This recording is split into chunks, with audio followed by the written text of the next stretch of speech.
और अभी हम यूहन्ना उसका 11 अध्याय में हम आगे बढ़ेंगे। और जैसे हम इस यूहन्ना के पुस्तक के अध्ययन में दो बातों को हम लगातार हम देख रहे हैं, उन उन बातों को इस अध्याय में भी हम देख सकते हैं। उसको मैं पहले कह के फिर आगे आज के अध्ययन में मैं आगे आपको ले जाने के लिए चाहता हूँ। सबसे पहले प्रभु यीशु मसीह के द्वारा किए गए चिन्हों को हम यूहन्ना रचित सुसमाचार में 7 प्रकार की चिन्हों को आप देख सकते हैं। वैसे ही प्रभु यीशु मसीह ने जो अपने बारे में कहा था कि मैं हूं करके जिन बातों को यीशु ने कहा था, उनमें से भी 7 बातों को आप इस सुसमाचार के किताब में आप देख सकते हैं। इन दोनों बातों के द्वारा हमारा प्रभु यीशु मसीह को और हम अच्छा से और बेहतर हम जानने के लिए हमें ये मदद करता है।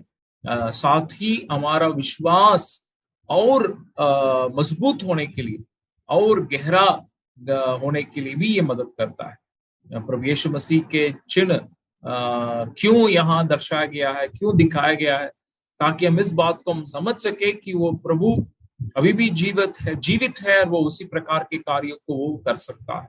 हमारे विश्वास को और वो मजबूत करता है।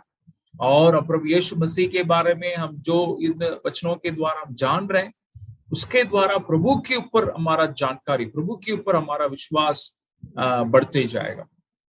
और प्रभु हमें सहायता करें। आज इस 11 अध्याय, यूहन्ना के 11 अध्याय में से हम कुछ बातों को हम समझने के लिए, हम परमेश्वर के वचन से हम प्रेरणा पाने के लिए परमेश्वर हमें सहायता करने पाए। सबसे पहले मैं ये एक वचन से मैं शुरू करने के लिए चाहता हूँ। मेरे साथ आप पढ़िएगा यूहन्ना उसका 11 अध्याय और उसका 40 वचन को मैं पढ़ने के लिए चाहता हूँ। यूहन्ना 11 अध्याय का 40वां वचन, और उसमें लिखा है, यीशु ने उससे कहा, क्या मैंने तुझसे नहीं कहा था कि यदि तू विश्वास करेगी तो परमेश्वर की महिमा को देखेगी। है ना, यहाँ प्रभु यीशु मसीह ये कहता है, यदि तू विश्वास करेगी तो परमेश्वर की महिमा को देखेगी। तो इस शीर्षक के तले आज के अध्ययन को मैं आगे बढ़ाने के लिए चाहता हूँ, आगे मैं ले जाने के लिए चाहता हूँ कि यदि हम विश्वास करें तो परमेश्वर की महिमा को हम देखेंगे। तो ये इसमें 2 प्रकार की बातों को मैं आपके सामने आज रखने के लिए चाहता हूँ। सबसे पहले ये विश्वास किस प्रकार की बात को दर्शाता है, और दूसरा परमेश्वर की महिमा किसके द्वारा होता है, या परमेश्वर की महिमा होने का मतलब क्या है। ये दोनों बातों को हम समझने के लिए हम कोशिश करेंगे। सबसे पहले ये विश्वास का मतलब क्या है, या विश्वास कैसे हमारे जीवन से वो प्रकट होता है, और दूसरा परमेश्वर की महिमा किस प्रकार प्रकट होता है। दोनों बातों को समझें, है ना। सबसे पहले कि विश्वास कैसे प्रकट होता है और परमेश्वर की महिमा कैसे प्रकट होता है। ये दोनों को हम समझने के लिए परमेश्वर में सहायता करने पाए। अगर आप इस 11 अध्याय में, यूहन्ना के 11 अध्याय में अगर आप देखेंगे, यहाँ एक घटना जो बहुत एक परिचित घटना है, उसे आप यहाँ इस अध्याय में आप देख सकते हैं। क्या घटना को अब यहाँ आप देख रहे हैं, लाजर की मृत्यु की घटना को आप यहाँ पे आप देख रहे हैं इस अध्याय में। लाजर की मृत्यु और किस प्रकार प्रभु यीशु मसीह लाजर को जिलाया, उसको फिर से उसको जीवन दिया, उस चिन्ह, उस चमत्कार को यहाँ देख सकते हैं। यहाँ 2 प्रकार की बातें हैं जो पहले मैंने शुरुआत में कहा, दोनों यहाँ शामिल है। एक चिन्ह यहाँ पे शामिल है, चिन्ह और चमत्कार यहाँ शामिल है। लाजर को प्रभु यीशु मसीह फिर से जिलाना, वो भी यहाँ पे आप देखते हैं। वैसे प्रभु यीशु मसीह जो अपने बारे में जो बातों को कहता है, उसको भी यहाँ आप देख सकते हैं। दोनों बातें हैं यहाँ पे लिखा है। जैसे कि ये उस अध्याय का 11 अध्याय का 25वां वचन को अगर आप देखेंगे, वहां यीशु कहता है, यीशु ने उनसे कहा, 11 का 25 को मैं पढ़ रहा हूँ, पुनरुत्थान और जीवन मैं ही हूँ, जो कोई मुझ पर विश्वास करता है वो यदि मर भी जाए तो भी जिएगा। यीशु कहता है पुनरुत्थान और जीवन मैं ही हूँ। जैसे हम यीशु मसीह के कहे हुए, जैसे कि 10वां अध्याय में हमने इस बात को देखा था, यीशु ने कहा अच्छा चरवाहा मैं हूँ, और यीशु ने कहा द्वार मैं हूँ।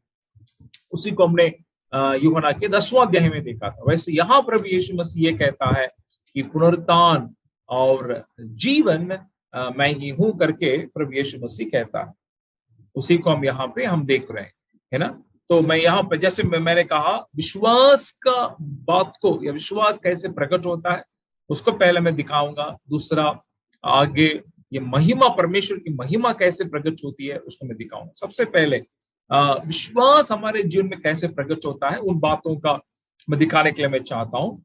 इस अध्याय की शुरुआत को अगर आप देखेंगे, यहाँ मरियम और मार्ता जो लाजर का जो दो बहन है उनके बारे में बताया गया है, लाजर के बारे में बताया गया है।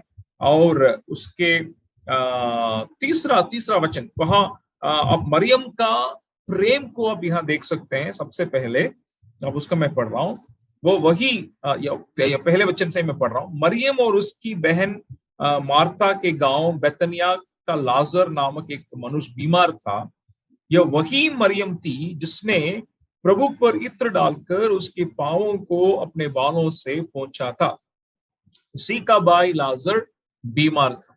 यहाँ सबसे पहले मरियम का परिचय हमें दिया गया है कि वह किस प्रकार प्रभु से वो प्रेम करती है ना, किस प्रकार वो प्रभु से प्रेम करती है।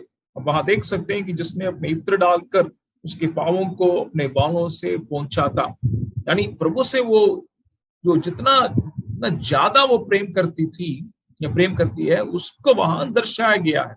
और उसको कह के आप आगे आप देख सकते हैं, अतः उसकी बहनों ने उससे कहला भेजा, हे प्रभु देख, जिससे तू प्रीति रखता है वह बीमार है। क्या लिखा है? जिससे तू प्रीति रखता है वह बीमार है। सबसे पहले मैं इस विश्वास के पहला एक चुनौती को मैं आपके सामने में पेश करने के लिए चाहता हूं, जिससे हमारा विश्वास प्रकट होता है। कैसे हमारे जीवन में जब कोई तकलीफ जब आती है, कोई बीमारी जब आती है, कोई प्रकार का बड़ा जरूरत जब आता है, या किसी प्रकार के मुसीबत में जब हम पड़ जाते हैं, या कोई एक बड़ा चुनौती जब हमारे सामने रहता है, तो इस प्रकार की बातें जब आती हैं, दो चीजें हमारे सामने होती हैं। ये एक, हम ये सवाल करते हैं कि क्या परमेश्वर आप मुझसे प्रेम करते हैं, है ना। आमतौर से क्या होता है, ये हमारे अंदर एक शक, हमारे अंदर एक संदेह पैदा होता है। क्या शक या क्या संदेह पैदा होता है? मैं इस प्रकार के परिस्थिति में मैं हूं, ये मालूम पड़ता है कि प्रभु मुझसे शायद प्रेम नहीं करता, है ना। मैं विश्वास करता हूं कि आप इस प्रकार का एक अनुभव, इस प्रकार का एक बात आपके जीवन में शायद वह होगा जहां जिस परिस्थिति में आप परमेश्वर के प्रेम के ऊपर आपने शक किया। इसका मतलब आपके अंदर एक संदेह, आपके अंदर एक सवाल उठता होगा कि क्या प्रभु मुझसे प्रेम करता है ना। इस प्रकार का एक सवाल आपके जीवन में शायद उठा होगा कि आप सोचते होंगे, मेरे जीवन में इतनी ये तकलीफ है, इतनी ये बीमारी, या इस प्रकार का संकट, इस प्रकार का क्लेश, इस प्रकार का एक दबाव, इस प्रकार का एक मुसीबत, इस प्रकार की चुनौती मेरे जीवन में आ गया है। मैं समझता हूँ या मैं समझती हूँ कि शायद प्रभु मुझसे प्रेम नहीं करता हो, इसी कारण ही आया है। तो सब इसका परिणाम क्या होता है? हमारा विश्वास डगमगाने लगता है। हमारा अभी प्रेम परमेश्वर के, हमारे प्रति परमेश्वर का प्रेम में संदेह उठ रहा है, तो हम उस पर कमी पाई जा रही है। उसका परिणाम में हमारा विश्वास मार खा रहा है, विश्वास डगमगा रहा है। इसलिए इस अध्याय की शुरुआत में ही एक बहुमूल्य सच्चाई को मैं आपके सामने में पेश करने के लिए चाहता हूं। उस वचन को देखिएगा। दूसरा वचन में हमने क्या देखा? तो मरियम का प्रभु यीशु मसीह के प्रति वो प्रेम को जिसने उसे दर्शाया, वो यहाँ हमें पहले ही दिखाया गया है कि वो कितना वो प्रभु से वो प्रेम करती थी। और तीसरा वचन में हमें क्या बताया गया है? ये वो दोनों बहनों यीशु मसीह को क्या कैसे कहला भेज रहे? हे प्रभु देख, जिससे तू प्रीति रखता है वो बीमार है। इसका मतलब क्या है? हम आप और मेरे जीवन में प्रभु यीशु मसीह हमसे प्यार करने के बावजूद हमारे जीवन में बीमारी या समस्या या संकट आने का पूरा पूरा संभावना है। सबसे पहले इस बात को हमें समझना बहुत जरूरी है। कई बार लोग क्या सोच लेते हैं, किसी को अगर कोई बीमारी आ गया या किसी को कोई बड़ा संकट आ गया तो लोग सोचते हैं कि शायद ये विश्वास में सही नहीं है, शायद ये इसने पाप किया है इसलिए इसी का परिणाम में इसको ये बीमारी आई है, या वे परमेश्वर का प्रेम को ही संदेह करते हैं। इसका मतलब परमेश्वर हमसे प्रेम करने के बावजूद आपके जीवन में इस प्रकार की चीजें, इस प्रकार की जरूरत, इस प्रकार की बीमारी या संकट या समस्या आने का पूरा पूरा संभावना है। इसको हमें कभी नहीं भूलना है। इसलिए वो लिखा है जिससे तू प्रीति रखता है वो बीमार है। इसका मतलब आपके जीवन में जो समस्या या तकलीफ का मतलब ये नहीं कि परमेश्वर आपसे प्रेम नहीं करता है ना। इसका मतलब ये नहीं कि आपका परमेश्वर के ऊपर विश्वास नहीं है। इसको हमें समझना है। इसका मतलब ये संभव है। इसलिए मैंने शुरुआत में इस वचन को मैंने आपको पढ़ के दिखाया था, यदि तो विश्वास करेगी तो परमेश्वर की महिमा देखेगी। इसका मतलब क्या है? ये परमेश्वर की महिमा तब हो सकती है जब हमारे जीवन में उसको प्रकट होने का लायक कोई संकट हमारे जीवन में आए। इस दृष्टिकोण से मैं देखना जरूरी है। मैं सबसे पहले मैं आपका इस संदेह को मैं दूर करने के लिए चाहता हूं। हम आपके जीवन में होने वाले संकट या बीमारी या कोई भी प्रकार का समस्या का मतलब ये नहीं कि परमेश्वर आपसे प्रेम नहीं करता है ना। परमेश्वर आपसे प्रेम करता है और उसको मजबूत और वो कर रहा है। देखिए अभी 5वां वचन को देखिएगा। पहले इस बात को आप कभी ना भूलें, है ना। सबसे पहले उस वचन इस बात को पक्का आपके हृदय में, आपके मन में रखना बहुत जरूरी है। अभी दूसरा इस बात को वहां देखिएगा, अभी 4 वचन को देखिएगा। यह सुनकर यीशु ने कहा, यह बीमारी मृत्यु की नहीं परंतु परमेश्वर की महिमा के लिए है कि उसके द्वारा परमेश्वर के पुत्र की महिमा हो, है ना। ये इसका मतलब क्या है? सबसे पहले ये संकट या बीमारी या कोई भी समस्या का मतलब ये नहीं कि परमेश्वर आपसे प्रेम नहीं करता है। परमेश्वर प्रेम करने के बावजूद ये संभव है। दूसरा क्या है? जब कभी हमारे जीवन में कुछ भी बातें जब आती है, हम इस बात को कभी नहीं बोलना है कि परमेश्वर की महिमा इसके द्वारा होगा। हालेलुया। आपके जीवन में जब कभी कोई भी संकट क्यों ना आए, आपको ये सोचना जरूरी है कि मेरे इस परिस्थिति के द्वारा हे प्रभु तेरी महिमा होने पाए। हमारा सबसे पहले हमारा अपेक्षा क्या रहेगा? प्रभु मेरा इस समस्या से मुझे दूर कर दीजिए। हम ये प्रार्थना करें, प्रभु ये बीमारी को तुरंत ठीक कर दीजिए। हे प्रभु मेरे इस संकट से मुझे बाहर निकाल दीजिए। लेकिन परमेश्वर का वचन में क्या सिखाता है? एक पक्का विश्वास, एक गहरा विश्वास, एक सच्चे विश्वास का अर्थ क्या है, मतलब क्या है? मेरा उस संकट से दूर होना नहीं, सिर्फ नहीं, लेकिन इसके द्वारा परमेश्वर की महिमा होना। हालेलुया, है ना। ये विचार हो अगर आपके अंदर होगा, आपका विश्वास में आप कभी नहीं डगमगाएंगे। आपका मन में ये होगा कि ये मेरे इस परिस्थिति के द्वारा परमेश्वर की महिमा होना चाहिए। हालेलुया, परमेश्वर को महिमा मिलना चाहिए। हालेलुया, है ना। ये इसका मतलब इसलिए अगर आप इस वचन को अगर आप अच्छे ढंग से जानते होंगे, फिर भी मैं इस वचन को मैं पढ़ने के लिए चाहूंगा। अगर आप रोमियो की पत्री उसका 8वां अध्याय और उसका 28 वचन को अगर आप देखेंगे, रोमियो की पत्री 8 अध्याय का 28 वचन को देखिएगा। हम जानते हैं कि जो लोग परमेश्वर से प्रेम रखते हैं उनके लिए सब बातें मिलकर भलाई को उत्पन्न करती है, अर्थात उन्हीं के लिए जो उसकी इच्छा के अनुसार बुलाए हुए हैं। हालेलुया। वचन में क्या लिखा है?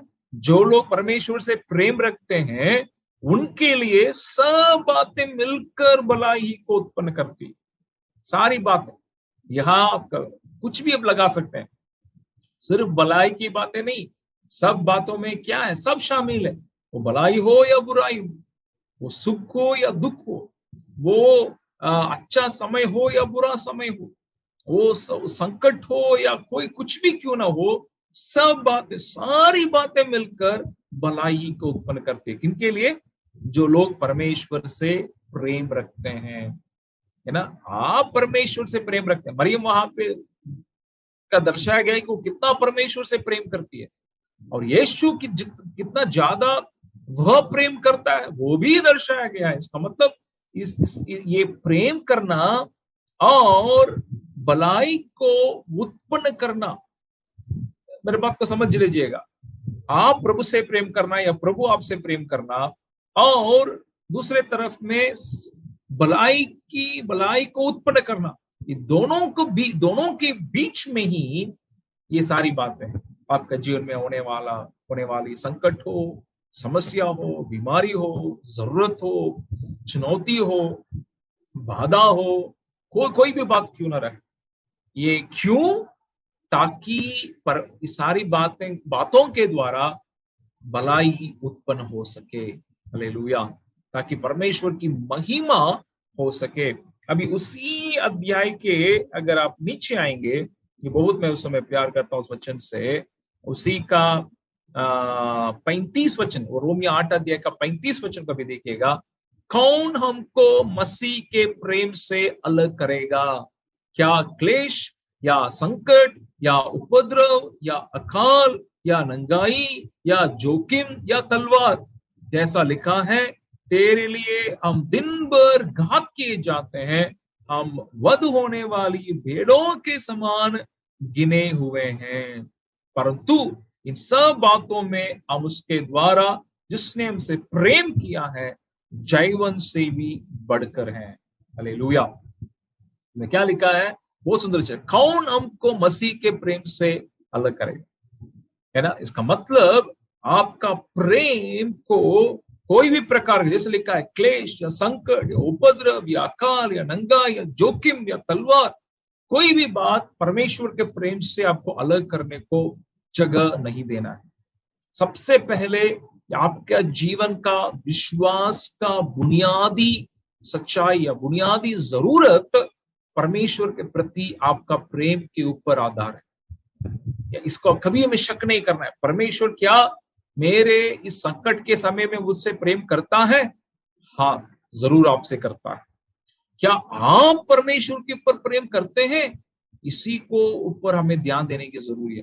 पौलुस के साथ हमें भी इस बात को अंगीकार करना है कि एक मेरे जीवन में होने वाले संकट के बीच में मैं मेरे प्रति परमेश्वर का प्रेम के ऊपर मैं संदेह या शक नहीं करूंगा, नहीं करूंगी, क्योंकि वो मुझसे जरूर प्रेम करता है।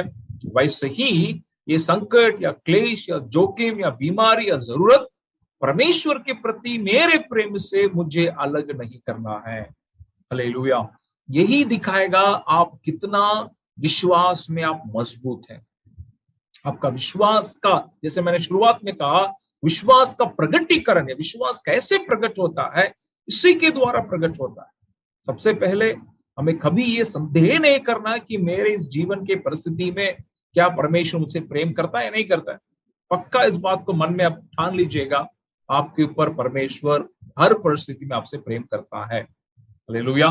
वैसे ही मरियम जैसे शुरुआत में प्रेम की थी, वैसे ही वो बीमारी के हालत में भी, उसकी बाई के मृत्यु होने के उस हालत में भी वो प्रेम करती रही। वो आप और मुझे प्रोत्साहित करता है कि हमारा परिस्थिति कुछ भी क्यों ना रहे, हम परमेश्वर के ऊपर प्रेम करते रहे। हालेलुया। और वैसे ही जैसा इस वचन लिखा है, सारी बातें मिलकर भलाई को उत्पन्न करता है। सारी बातें मिलकर भलाई को उत्पन्न करता है। वैसे ही ये बातें परमेश्वर की महिमा को प्रकट करेगा। आपको पक्का इस बात को नहीं भूलना है। ये बात मेरे जीवन में जो बात हुआ है, इसके द्वारा परमेश्वर का महिमा होगा। परमेश्वर का महिमा होना है। आपकी प्रार्थना ऐसा होना चाहिए, प्रभु मेरे जीवन में जो बातें हो रही हैं, इसके द्वारा प्रभु आपकी महिमा होने पाए। हालेलुया। और वैसे ही अभी एक तीसरा एक बहुमूल्य सच्चाई को वहां मैं दिखाने के लिए चाहता हूँ। 5वां अध्याय को यूहन्ना 11 अध्याय का 5वां वचन को देखिएगा। यूहन्ना 11 अध्याय का 5 वचन बहुत सुंदर है। यीशु मार्ता और उसकी बहन और लाजर से प्रेम रखता था। मैं परमेश्वर के वचन के लिए मैं परमेश्वर को बहुत धन्यवाद देता हूं। क्यों? एक एक शब्द, एक एक वचन बहुत पवित्र आत्मा चुन चुन के हमारे लिए लिखा है। कैसा लिखा है? देखिए, यीशु मार्ता और उसकी बहन यानी मरियम और लाजर से प्रेम रखता था। इसका मतलब क्या है? ना केवल यहाँ परमेश्वर उस परिवार से प्रेम रखता है, दर्शाया गया है, उस परिवार के एक एक सदस्य से व्यक्तिगत रीति से वो प्रेम रखता करके यहाँ दर्शाया गया है। हालेलुया। यानी कभी कभी हम ये सोचते होंगे, ठीक है, मरियम अपना प्रेम को उसने दिखाया, प्रभु के पांव में उस तेल को उंडेल के अपने बाहों से, अपने बालों से उसे पोंछ के उसने अपने प्रेम को दिखाया। लेकिन मार्ता या लाजर का प्रेम दर्शाया नहीं गया है। और लाजर तो अभी एक मृत्यु के हालत में वो पड़ा है, बीमारी के हालत में पड़ा है। तो क्या जिस प्रकार प्रभु यीशु मसीह मरियम से प्रेम करता था, क्या वैसे उन दोनों से प्रेम करता हो है? ये संदेह उठ सकता है ना? तो यहाँ इस बात को हमें कभी नहीं भूलना है कि वो व्यक्तिगत रीति से हर व्यक्ति से वो प्रेम करता है। हालेलुया। है ना? शायद आप जब मान लीजिए आपके परिवार में या आपके किसी के लोगों के लिए आप जब आप प्रार्थना कर रहे हैं जो बीमार में है, आपके अंदर ये बात उठने का संभावना है। क्या उठने का संभावना है? मैं तो परमेश्वर से मैं प्रेम करता हूं, मैं तो परमेश्वर से प्रेम करती हूँ, इस कारण वो मुझसे प्रेम करता है। लेकिन मेरे ये रिश्तेदार है ना, मेरा ये परिवार में ये जन जो बीमार है, जिसके लिए मैं प्रार्थना कर रहा हूँ, जिसके लिए मैं प्रार्थना कर रही हूँ, क्या उससे प्रभु प्रेम करता है? लाजर के जगह में आप उनको लगा के आप देखिए, है ना, ये आपके मन में ये उठेगा, है ना, ये पक्का आपके मन में ये संदेह उठ सकता है ना, कि मैं प्रभु से प्रेम करती हूँ, मैं इसलिए मैं जानती हूँ कि वो मुझसे प्रेम करता है, लेकिन अभी मैं जिसके लिए मैं प्रार्थना कर रहा हूँ, क्या उससे प्रभु प्रेम करता है? ये संदेह आपके मन में उठ सकता है। लेकिन इसी में हमें परमेश्वर का प्रेम को समझने की जरूरी है। जितना वो मार्ता से प्रेम करता है, जितना वो मरियम से प्रेम करता है, उतना ही वो मार्ता से प्रेम करता है। जितना वो मार्ता से प्रेम करता है, उतना ही वो लाजर से भी प्रेम करता है। हालेलुया। इसका मतलब क्या है? वो प्रेमी परमेश्वर जैसे आपसे प्रेम करता है, जैसे दूसरों से प्रेम करता है, वैसे आपसे प्रेम करता है। जैसे आपसे प्रेम करता है, वैसे ही आप जिनके लिए प्रार्थना कर रहे हैं, उनके लिए भी वो प्रेम करने वाला परमेश्वर है। हालेलुया। यही परमेश्वर का प्रेम है। इसमें हमें संदेह नहीं करना चाहिए, इसमें कभी हमें संदेह नहीं करना चाहिए, क्योंकि वो, इसका मतलब वो व्यक्तिगत रीति से हर एक से प्रेम करने वाला परमेश्वर। हालेलुया। हर किसी से वो प्रेम करने वाला वो परमेश्वर है। उसको वहां, उसी को वहां हम देख सकते हैं, है ना। ये हमारा विश्वास को और मजबूत करने की जरूरत है। सबसे पहले मैंने इस बात को दिखाया था, आप हमारे जीवन में होने वाली या आने वाली संकट या क्लेश का मतलब ये नहीं कि परमेश्वर हमसे प्रेम नहीं करता। ये परमेश्वर हमसे उन परिस्थितियों में भी हमें इस बात को पक्का समझने की जरूरी है कि परमेश्वर हमसे प्रेम करता है। हालेलुया। दूसरे बात मैंने क्या दिखाया? जो बातें आपके जीवन में हो रहा है, उसके द्वारा परमेश्वर की महिमा प्रकट होने के लिए और उन सारी बातें मिलकर भलाई को उत्पन्न करने के लिए परमेश्वर उससे होने देता है या होने दिया है। हालेलुया। इसको हमें कभी नहीं बोला। इसलिए पहले विषय में मैंने उस रोमियो के 8वां अध्याय में इस बात को दिखाया, कोई भी चीजें, आपके कोई भी संकट या क्लेश या जोखिम या जरूरत आपको परमेश्वर से प्रेम से कभी अलग नहीं करना है। अगर आप आपके अंदर आपके अंदर वो परमेश्वर के प्रति उस प्रेम में अगर आप ठंडापन को अगर आप महसूस करते हैं, आप इसी क्षण परमेश्वर से कहिएगा, हे प्रभु मुझे क्षमा करिए, मेरे अंदर मैंने आपको प्रेम को शक कर दिया है, लेकिन मैं शक ना करने पाऊं, संदेह ना करने पाऊं, कोई भी चीज मेरे आपके प्रति मेरे अंदर के प्रेम से मुझे अलग नहीं करने पाए। वैसे ही इस विश्वास में हमें आने की जरूरी है। ये सारी बातें क्यों परमेश्वर होने देता है?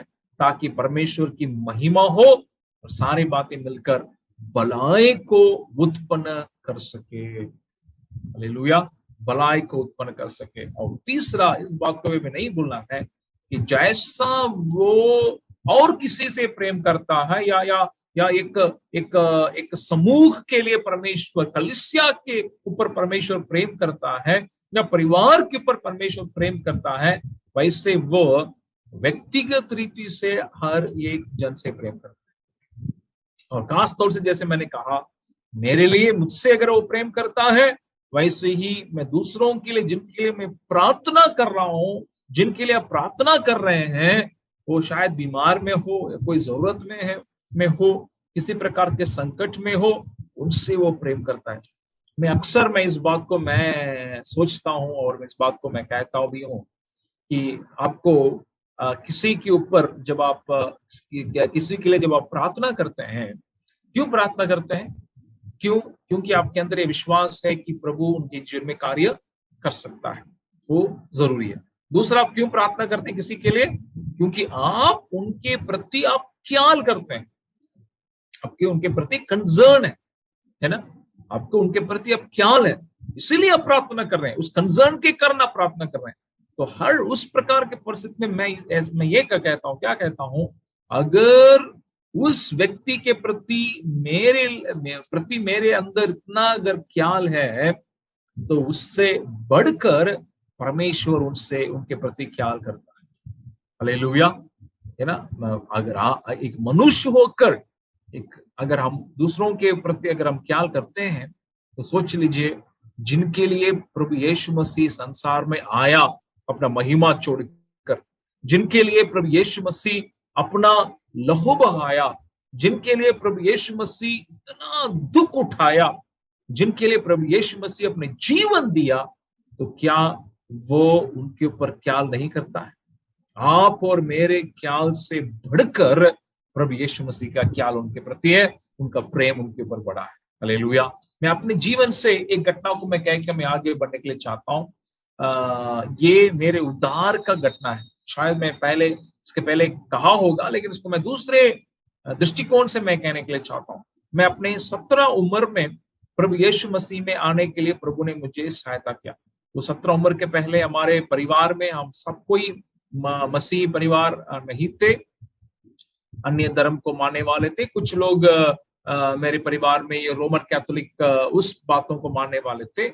उस दोनों प्रकार की भूमिका से ही मैं आता हूँ, और हमारे घर की सारी कहानी को मैं नहीं कह सकता, लेकिन संक्षिप्त रूप में ये बात को कहूंगा, हमारे जीवन, हमारे परिवार में जो एक तनाव की परिस्थिति एक बने रहने के कारण बचपन से ही मेरे अंदर एक अकेलेपन को, प्रेम की कमी को, अशांति को मैं लगातार महसूस करता रहा।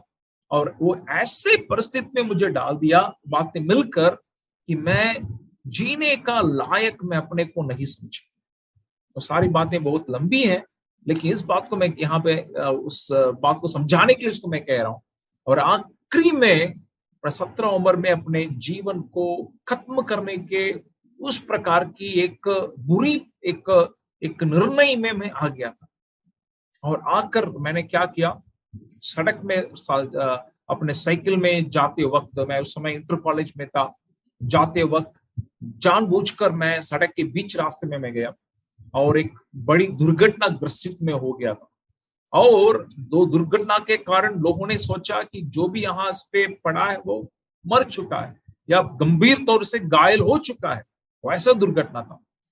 मेरा साइकिल वहां पे एकदम छपड़ गया था, एकदम टेढ़ा, एकदम ये हो गया था।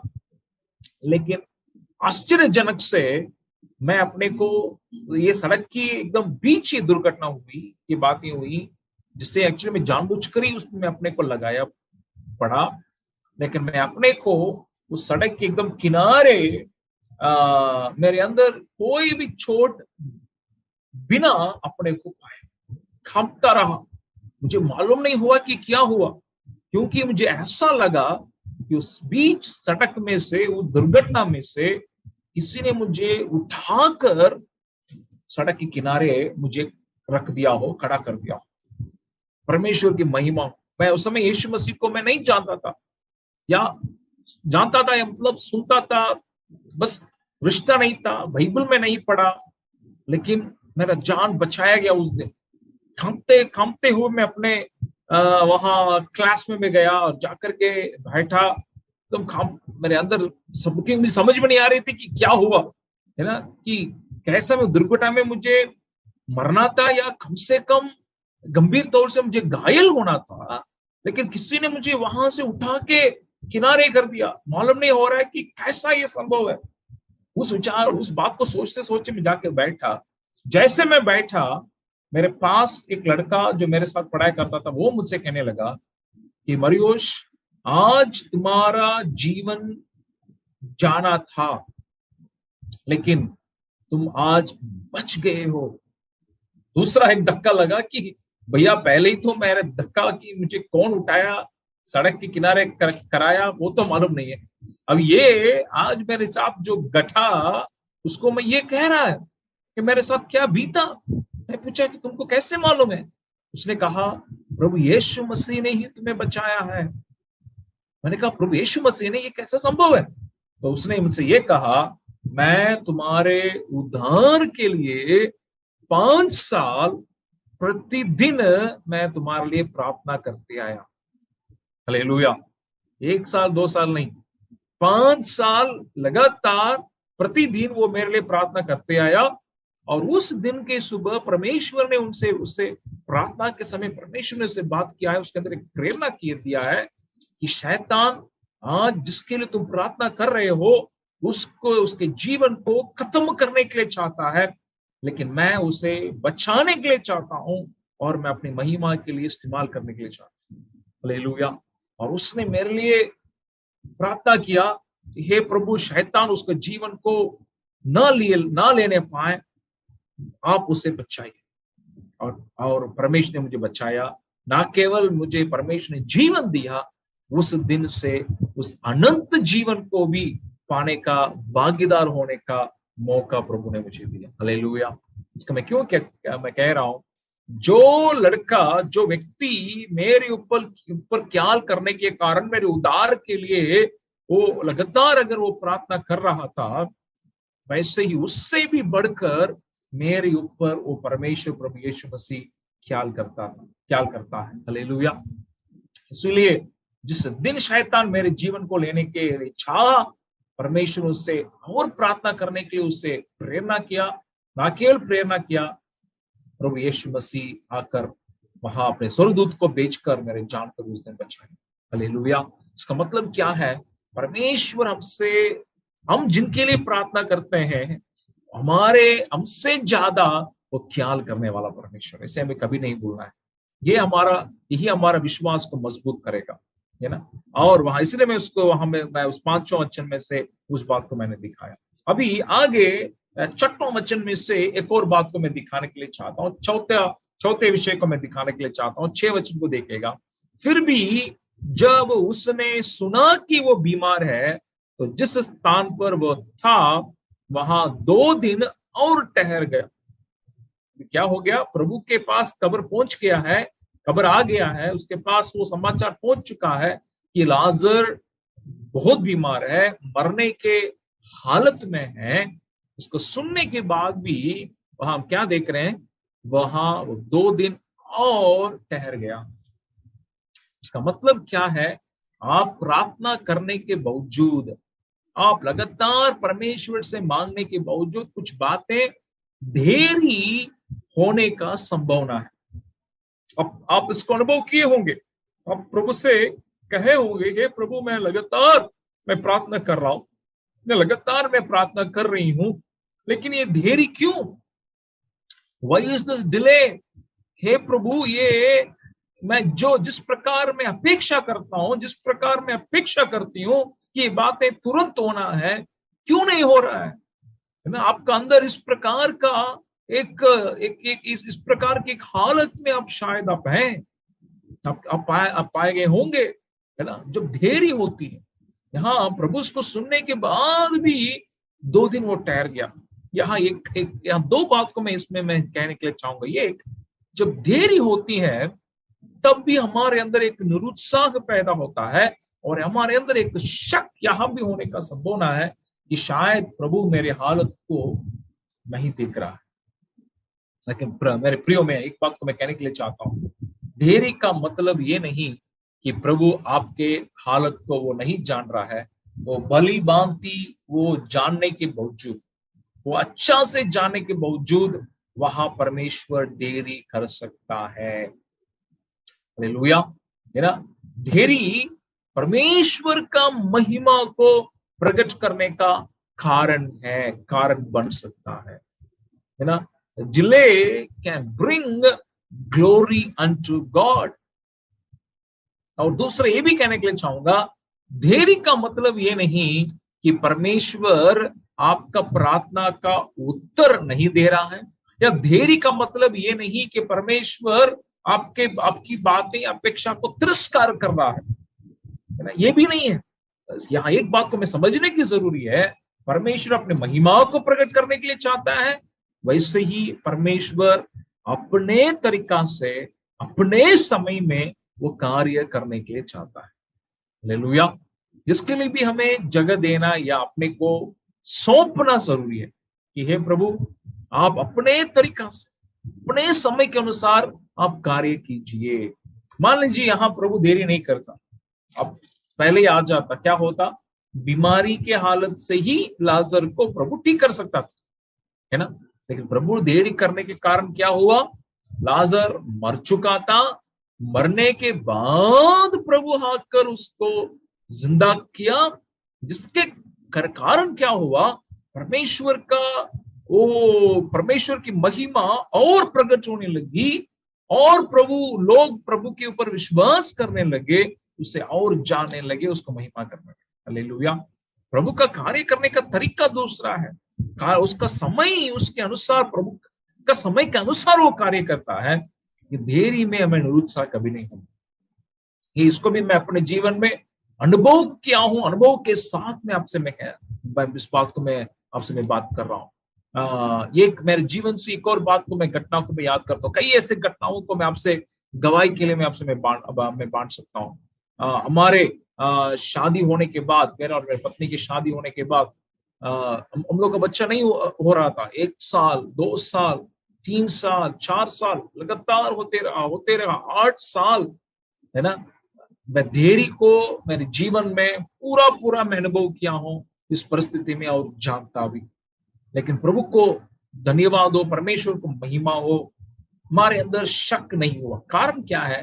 परमेश्वर ने वायदा किया कि मैं तुम्हें एक पुत्र दूंगा और परमेश्वर अपने वायदा में अटल है। हालेलुया।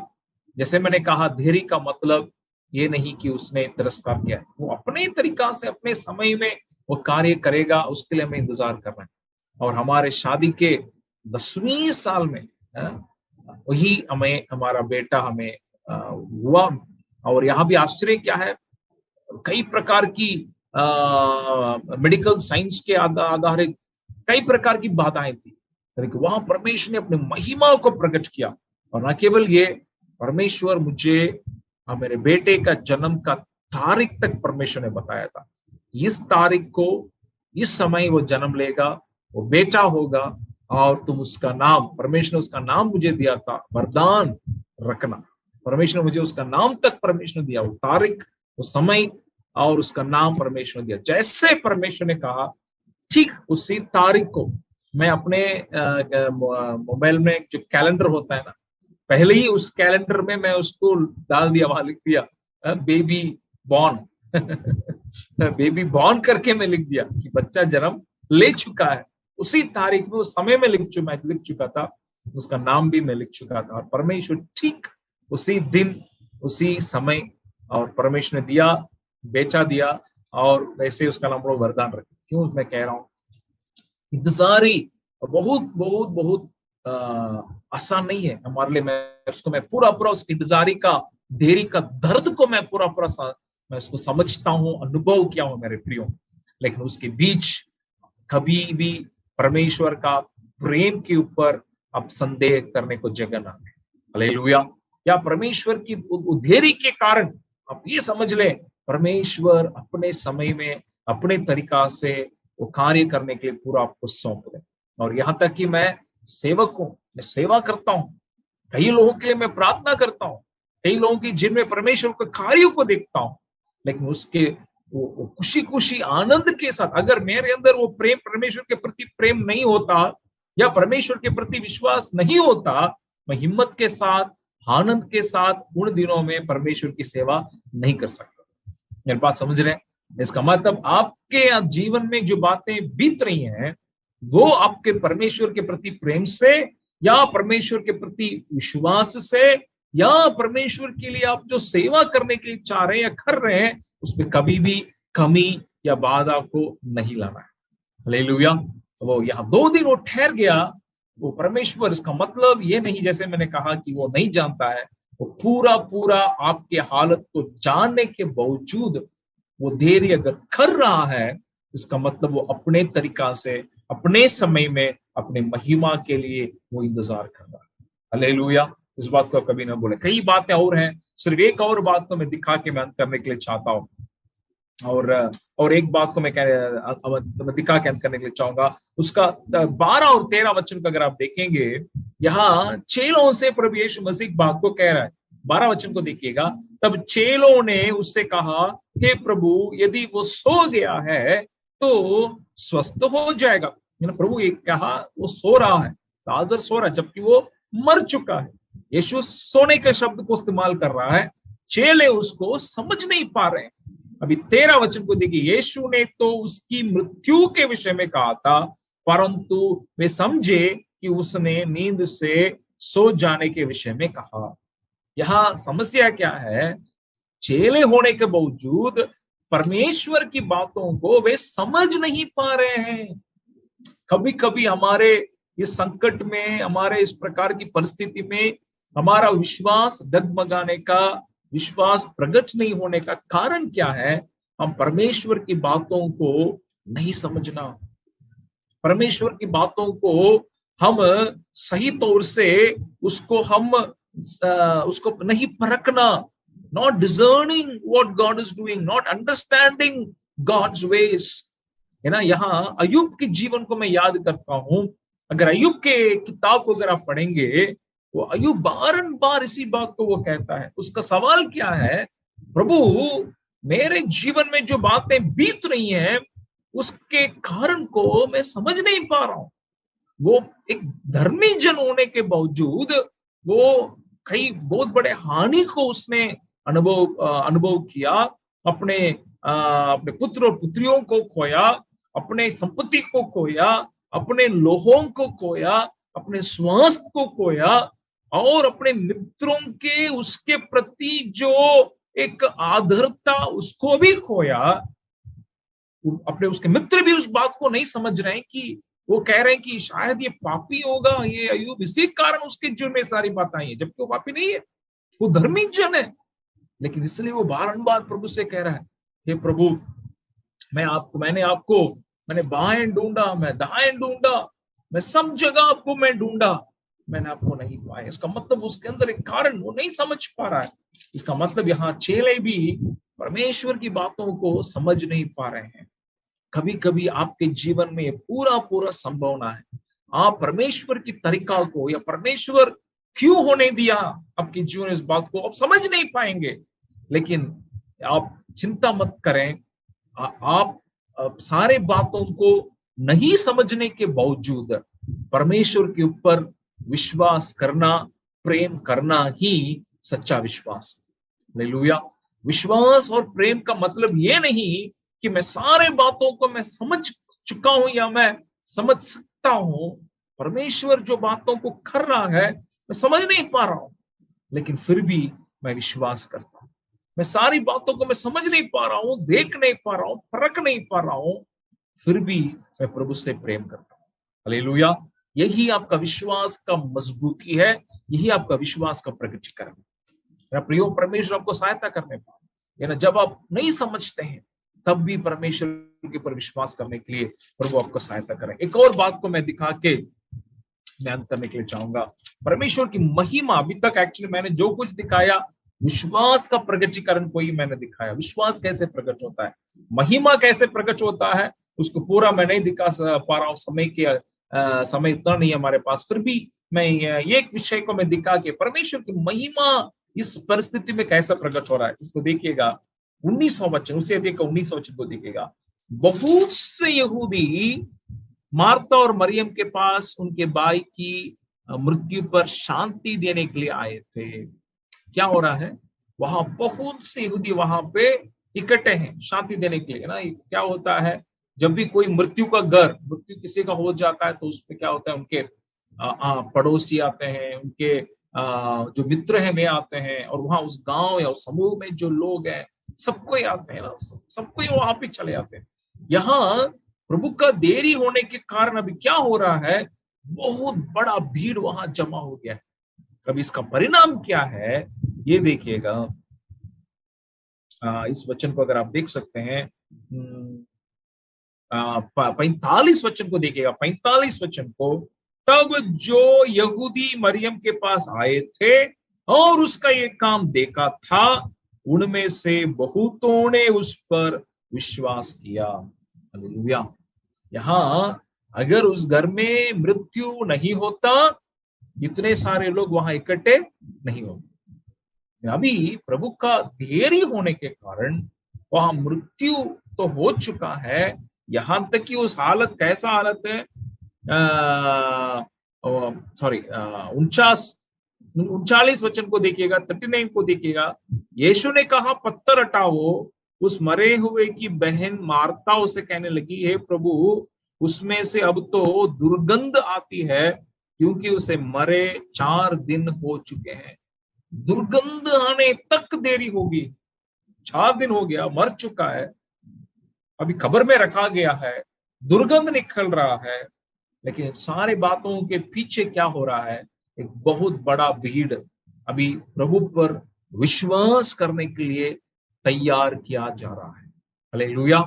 इसका मतलब क्या है, ये दुर्गंध निकलने लायक परिस्थिति भी परमेश्वर की महिमा प्रकट होने से रोक नहीं सकता है। इसका मतलब परमेश्वर से असंभव कुछ भी नहीं है। हालेलुया। यानी इसके पीछे, जैसे मैंने शुरुआत में कहा, हमें हर संकट में, हर क्लेश में, हर हमारे मुसीबत में, हर जरूरत में, हर बीमारी में, हर वक्त में इस बात को हमें कभी नहीं भूलना है कि प्रभु ये सारी बातों के द्वारा तेरी, आपकी महिमा प्रकट होने पाए। हालेलुया। एक सच्चे भक्त, एक सच्चा एक चेला, उसके जीवन में ही होगा, प्रभु मेरे इन परिस्थिति के द्वारा आपकी महिमा प्रकट होने पाए। हमें परमेश्वर आपकी महिमा प्रकट होने पाए। मैं अंत करने के पहले एक गवाही को मैं कह के मैं अंत करने के लिए चाहता हूँ। प्रभु कैसा अपने तरीका से काम करता है।